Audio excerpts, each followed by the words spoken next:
আচ্ছা, আমরা কোথায় ছিলাম? এই যে বিলেভেন ডে, হ্যাঁ। তাহলে আপনি যদি ধরেন আপনার কাস্টমার সার্ভারে আপনি 200টা বিলেভেন ডি পাইলেন আপনার লিস্টে, কিন্তু আপনার দেখা যাচ্ছে কি আপনার যেটা মানে ইনসাইড আপনার ফ্যাক্টরি যেটা আপনার এক্সেল শিট চার্ট বানাইছেন আপনি বা রেকর্ড রাখছেন, ওখানে কিন্তু 200টা নাই, 5টা কম আছে। তাইলে আপনি কি করবেন? আপনি চিন্তা করবেন যে কিরে আমার এখানে কাস্টমার ডাটা দেখাচ্ছে 5টা বেশি, এখানে আবার কম, তাহলে এটা কেমনে হয়েছে? তো তখন আপনি যখন কোয়ারিজ করবেন, আপনি তো অবশ্যই জানবেন আপনি কি কি এক্সপোর্ট করছেন, আপনার এক্সপোর্টের পারমিশন থাকবে, বা আপনার বিল অফ এন্ট্রি কপি যদি না থাকে বা আপনি যদি এন্ট্রি না করেন, তারপর আপনি আপনার সিএনএফ থেকে হোক আপনার অফিসের রেকর্ড থেকে যে কোনোভাবে আপনি ওই 5টা রেকর্ড বের করতে পারবেন। যদিও বের করতে না পারেন, তাহলে আপনি এখানে যে কাস্টমার যে ডাটা শিটটা আছে ওখান থেকে বিল অফ এন্ট্রি নাম্বারটা নেবেন, বিল অফ এন্ট্রি ডেট নেবেন, তারপর এখানে তো আপনার ডাটাগুলো সব আছে, আপনার ইনভয়েস ভ্যালু, তারপর যাবতীয় যা দরকার সবগুলো নিয়ে ওখানে ওই তখন কাস্টমার এস্টিমেট যেটা বানাইছেন অডিটের জন্য, ওখানে আপনার এন্ট্রি করে দিবেন। এন্ট্রি করে ওইটা সাবমিট করতে হয়।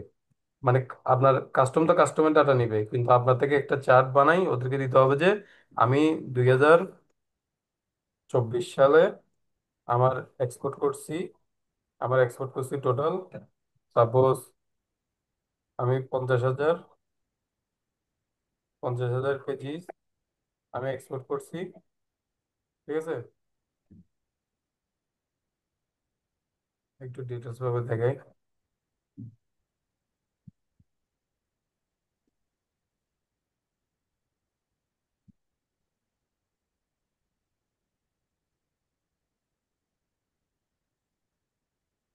আমার 2024 সালে আমার টোটাল এক্সপোর্ট, সাপোজ আমি টোটাল এক্সপোর্ট দেখেছি 50,000 কেজি, ইম্পোর্ট র মেটেরিয়াল দেখেছি 30,000 কেজি,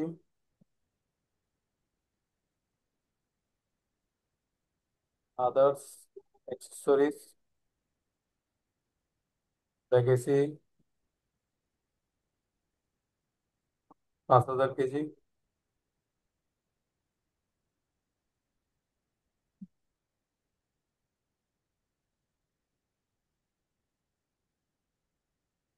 তারপর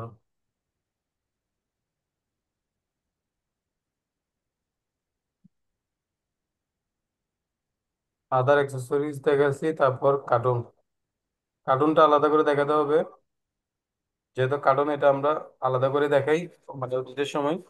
কার্টুন দেখেছেন ধরুন 10,000 কেজি,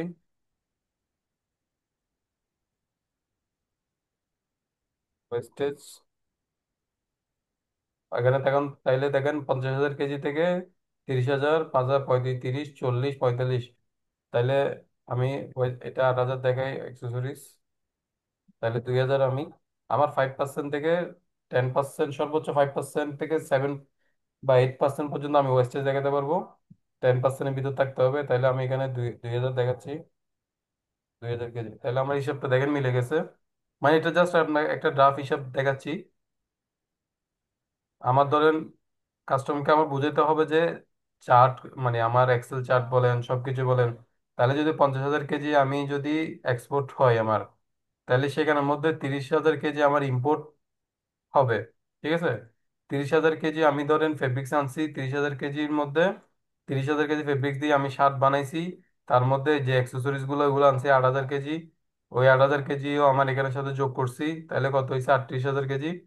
সেখানের মধ্যে আমার কার্টুনের আছে 10 কেজি, 10,000 কেজি কার্টুন যেগুলো ইম্পোর্ট করছি ওগুলো দেখাবো। তাহলে টোটাল মিলে আমার দেখা যাচ্ছে এখানে 48,000 কেজি হয়েছে। তাহলে বাকি 2,000 কেজি মিলাইতে হবে, তো 2,000 কেজি আমি এখানে মিলাতে পারতেছি না, তো যেগুলো মিলাতে পারবো না সেগুলো আমি ওয়েস্টেজে দেখে দিব। আমার ওয়েস্টেজে আমি 2,000 কেজি দেখে দিছি, মানে এটা আমার ওয়েস্টেজ। ধর মাল বানানোর সময় ওয়েস্টেজ হয় না, তো আমি ওয়েস্টেজ দেখে দিছি 2,000 কেজি। টোটাল আমার 50,000 কেজি মিলে দিতে হবে কাস্টমসকে। ঠিক আছে, তো এই কারণেই মূলত আপনার চার্টগুলো বানাইতে হয়, যে এক্সপোর্টের চার্টগুলো বানাইতে হয়, ইম্পোর্টের গুলো বানাইতে হয়, অ্যাক্সেসরিজ আপনার যে মূলত ইম্পোর্ট স্টেটমেন্ট আছে। ঠিক আছে, একটা জিনিস দেখাই, ইম্পোর্ট স্টেটমেন্টের মধ্যে ইম্পোর্ট করার সময় যে স্টেটমেন্টটা আপনারা মেনটেন করবেন, ওই স্টেটমেন্টের মধ্যে দেখেন এখানে কিন্তু ভাগ করতে হবে। এখানে যে দেখেন এখানে আছে যে আপনার কি পলি নিটেড ফেব্রিক্স, তাহলে এটা ফেব্রিক্স হচ্ছে র মেটেরিয়াল। ঠিক আছে, তারপর এখানে একটা আছে ধরো পেপার লেভেল, হ্যাঁ। পেপার লেভেল এটা কিন্তু আবার কি, এটা র মেটেরিয়াল দেখাতে পারবে না, এটা হচ্ছে অ্যাক্সেসরিজ। ঠিক আছে, পেপার লেভেল অ্যাক্সেসরিজ। তারপর এখানে আসেন, আরো আছে সুতা সুতা সুতা অবশ্যই অ্যাক্সেসরিজ। আর সুতা লাগছে আপনার মালগুলো বানানোর জন্য, সুতা লাগছে। তারপর পলিব্যাগ, এই পলিব্যাগ হচ্ছে কার্টুনের মতন, কার্টুন পলিব্যাগ, এগুলো পলিব্যাগের মধ্যে ঢুকাইছেন। ঠিক আছে, এগুলো অ্যাক্সেসরিজ ভিতরে দেখা দিবেন। কার্টুনটা আলাদা লাগবেন, লেবেল লেবেল একটু অ্যাক্সেসরিজ। মানে মূল মূল কথা হচ্ছে কি, আপনি একটা পণ্য বানানোর জন্য যা ম্যাটেরিয়াল আনছেন, তার মধ্যে কোনটা র মেটেরিয়াল হিসেবে ব্যবহার করবে সেটা তো আপনারা জানেন, যেগুলো ফেব্রিক্স।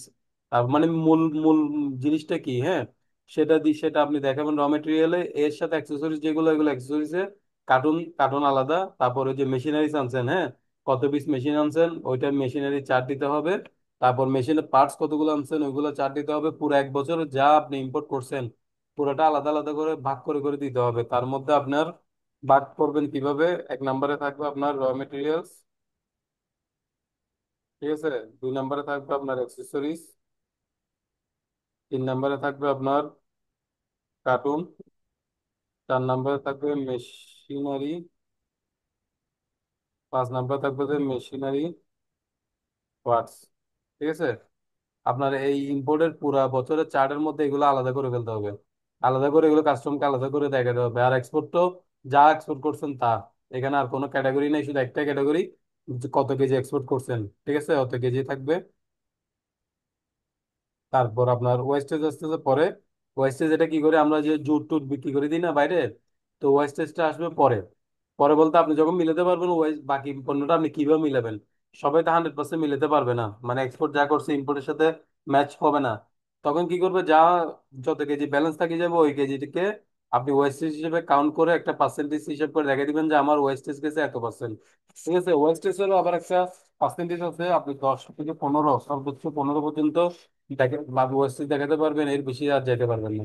10 পর্যন্ত পারে, 10-এর বেশি হলে একটু ঝামেলা হয়, তারপরেও 15 পর্যন্ত কোনো রকম টাকা পয়সা দিয়ে ম্যানেজ করে করা যায়। বুঝছেন? তো এতটুকু পর্যন্ত প্রসিডিউরে কারো কোনো কোয়েশ্চেন থাকলে আমাকে জানান, যদি না বোঝেন। জি না, কোশ্চেন নাই। কাস্টম অডিট কিন্তু জিনিসটা এত সহজ না, এটা অনেক কঠিন একটা বিষয়। তার থেকেও বেশি কঠিন বিষয় হচ্ছে কাস্টমকে বোঝানোটা, যেটা আপনাদের টেকনিক্যালি তাকে বোঝাতে হবে যে আপনারা যখন ফিজিক্যালি কখনো কাস্টম অডিট করবেন তখন আপনার থেকে ফার্স্ট আমি যেটা বলছি, আপনার এক্সপোর্টের একটা স্টেটমেন্ট আপনার থেকে রেডি থাকতে হবে। আমি ডকুমেন্টগুলো বলি one by one. Export statement full year, পুরো ইয়ার এক্সপোর্ট স্টেটমেন্ট লাগবে। ইম্পোর্ট স্টেটমেন্ট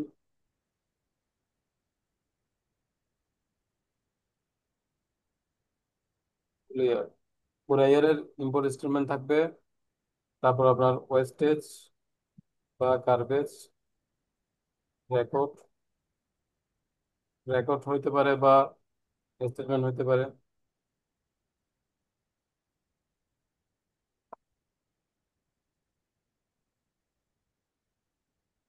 এই তিনটাই, এই তিনটা স্টেটমেন্ট আপনার থেকে রেডি রাখতে হবে। এই তিনটা স্টেটমেন্ট রেডি রেখে তারপর আপনার থেকে ওয়ান বাই ওয়ান ওদের কাস্টমস অডিটের ফর্ম আছে, ফর্ম নিয়ে ওখানে ফিল আপ করতে হবে। কাঁচামাল এতটুক, মেশিনারি এতটুক, তারপর অন্যান্য অ্যাক্সেসরিজ এতটুক, এগুলো আপনার ভাগ করে করে করে করে এইভাবে ভাগ করে করে দিতে হবে। ঠিক আছে, আমি জি। আরো ভালো সুবিধা হইতো যে আপনাদের, আমি অডিটের এই ইয়াগুলো দেখাতে পারতাম, অডিট করছে যখন যে অডিটের ফাইলটা দেখাতে পারতাম, তাহলে আপনারা আরো একটু ক্লিয়ার হতে পারতেন কিভাবে জিনিসগুলো ডিভাইডেড করতে হয়, আলাদা আলাদা করতে হয়। প্রথম আপনারা এতটুকু জানেন যে যে আমার অডিট করতে হলে আমার কি লাগবে, এক্সপোর্টের পুরো বছর স্টেটমেন্টটা লাগবে, সাথে ইম্পোর্টের স্টেটমেন্টটা লাগবে, সাথে ওয়েস্টেজ গার্বেজের আমার একটা রেকর্ড লাগবে। ওয়েস্টেজ গার্বেজের রেকর্ড ছাড়া আপনি পরে দিয়ে ওই যে মিলাতে পারবেন না, যেটা ঘাটতি থাকবে ওটা। আরেকটা জিনিস আমি আপনাদের বলি, আপনারা যখন অডিটের কোনো স্টেটমেন্ট বানাবেন অবশ্যই অবশ্যই একটা জিনিস ফলো করবেন যে আপনার এই ডাটাগুলো আসতেছে কিনা সবগুলো। এই যে এখানে দেখেন, এই এই কলামগুলো একটু বোল্ড করে রাখিয়েন, মানে মাথায় রাখবেন যে আপনার এখানে যা আছে, হ্যাঁ, এটা আমি কি করতেছি, আপনাদেরকে গ্রুপে দিচ্ছি, ঠিক আছে? জি। গ্রুপে আমি স্ক্রিনশটটা শেয়ার করছি। যখন যখন আপনারা কোনো স্টেটমেন্ট বানাবেন কাস্টমস এর জন্য, অডিটের জন্য পারপাসে, তখন এই জিনিসগুলো ফলো করবেন।